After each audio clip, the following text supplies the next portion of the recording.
Pinagyo na kami dito sa bundok. Ang sarap mag-ulam yung may sabaw ba. Hindi ko na alam kung anong lulutuin ko. Basta kung ano-ano na lang. Kalat-kalat naman dito, oy. Paano ako magluluto? Parang tinamad na tuloy ako. May karning dinosaur kami dito, oh. Pwede na to. Meron din kami mga gulay dito. May patatas, may talong. Pwede na. Tignan nyo, kalakas-lakas ng ulan. Ba naman to? Pinabalatan ko muna sa pinsan ko yung mga ricados. Ang lulutuin pala namin ay nilagang ribs ng baboy. Meron kami ditong ribs ng baboy. Ewan ko, nung nakaraang araw pa ata to. Okay pa naman yung amoy. Tapos, lalagyan namin ng patatas, ng saging, at saka yung kamote. May kamote na, Kuya So? Kamote! Yung tantara namin dito. Okay na to, pwede na to. Hiwain ko muna itong ribs. Ganito, kalaking hiwa. Aray ko. Parang nahihirapan ako sa kalisod nito. Paghihiwa pa lang nito, nahihirapan na ako. Dito natin malalaman kung marunong ba talagang magluto si Madam. Tapos itong patatas, maliliit yung kamuting nakuha namin, oh. Tapos itong saging, hiwai lang namin to, ha. Babalik kami, wait lang. Hindi na lang kaya natin balatan yung kamote. Maliliit kasi yung kamote. Pag babalatan to, unti na lang yung matitira. Hindi na natin to balatan, nasa balat naman yung vitamins. Diretso na lang natin to hiwain. Nangangamoy na yung kanin namin, ate. Nasunog na yung kanin mo. Bising-busy na kami dito. Bibilisan na namin to pag gabi na. Gutom na din kami. Imekos-mekos na lang namin to. Akin na yan, Bi. Huwag mo na lang yung balatan. Tatarin na natin to. Nahiwa na namin lahat. Yung mga ricados at yung mga ingredients, lahat natadtad na namin. Hugasan muna namin to para mawala yung germs. Minekos-mekos ko na. Organic yung mga plato namin dito. Kunwari lang to. Hindi talaga ako naghuhugas. Ngayon lang to kasi may video. Nilagyan ng ilaw yung organic naming kalan. Kasi nga, madilim. Para sa video, ginagawa namin lahat. And you ready, go! Tcharan! May ilaw na kami dito sa organic naming kalan. Sino magluluto? Ako! Mauubusan ako ng hininga nito. Sinalang na yung kawali. Painitin muna natin para ilagay yung mantika. Konting mantika lang, baka magka-kolesterol tayo. Isunod yung mga ricados. Kung may organic kaming plato, may organic din kaming sandok. Load na natin yung bawang. Aray, aray, aray! Yung sibuyas. Lunod na yan. Pati na din itong kamatis.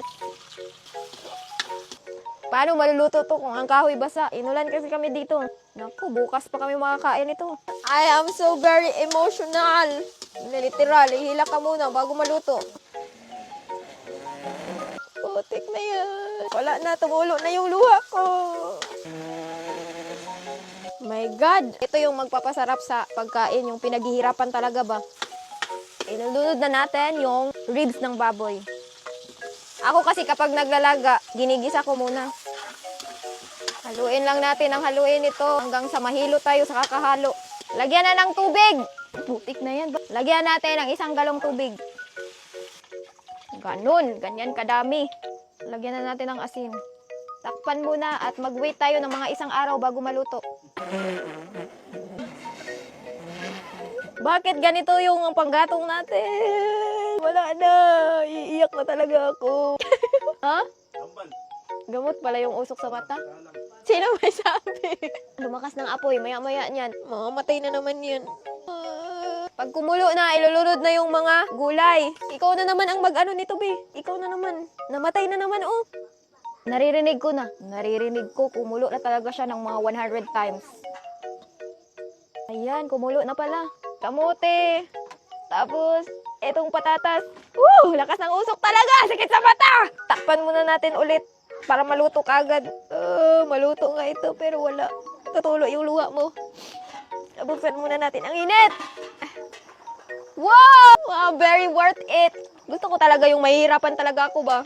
Yung maubusan ka ng hininga bago maluto yung niluluto mo. Iiyak ka pa bago maluto. Perfect! Matigas pa yung patatas at yung kamote. Excuse me po. Tamang tambay lang tong mga to. Kung kailan malapit na maluto, doon pa lumakas yung apoy. Ilunod na natin itong saging. Haluin ko muna. Tignan nyo dyan, tignan nyo. Pagkasarap-sarap na to. Konting kulo pa. Luto na yung kamote. Yung patatas luto na din. Natimplahan ko na din to. Lunod na yung sibuyas, dahunan. Para babango yung nilaga, lagyan pala natin ng lemongrass para bongga ba? Para mapasabi ka na lang talaga na, ang sarap, ang sarap-sarap, ang sarap ko! Huling halo, bago natin imukbang. Mukhang nangangamoy na yung isda naming dala.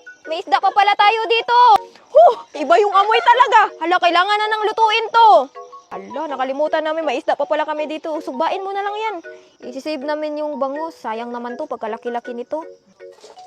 Tantana! Wala sa plano tong mag-ihaw kami ng bangus, pero dahil iba na yung amoy ng bangus, susugbain na lang namin to. Hinati namin yung bangus kasi hindi magkasya sa bago naming ihawan. Oh, perfect! Nilaga lang yung planong lutuin hanggang sa may sinugbang bangus. Tapos, losyunan natin yan ng marinated sauce. Pagkasarap-sarap na nito. Ala, piling ko nasunog na. Ala! Perfect sa pagkasunog. Anong luto na to? Wah! Wow! Gisa lang muna pa. Habang iniihaw tong bangus, kakain na kami. Kain muna tayo! Lagay mo dito. Ayun! Wow! Ready na din yung kanin, oh. Yung sausawan. May ginamos din kami dito, oh. Saging, tapos yung patatas, tapos yung kamote. Perfect. Perfect yung ulam namin sa lamig ng panahon. Umuulan kasi. Grabe, sarap. Sarap. Sarap ng ulam namin. Kain tayo. Sarap. Sarap na nilaga.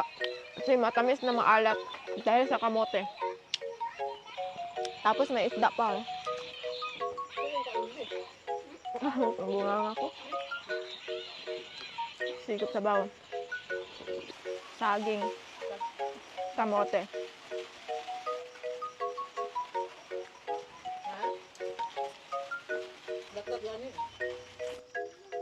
Unti na lang, paubos na to. Sinugba na bangus. Hindi pa nabawasan yung buntot. Ang sarap ng ulam namin. Sana masarap din ulam nyo. Bye-bye!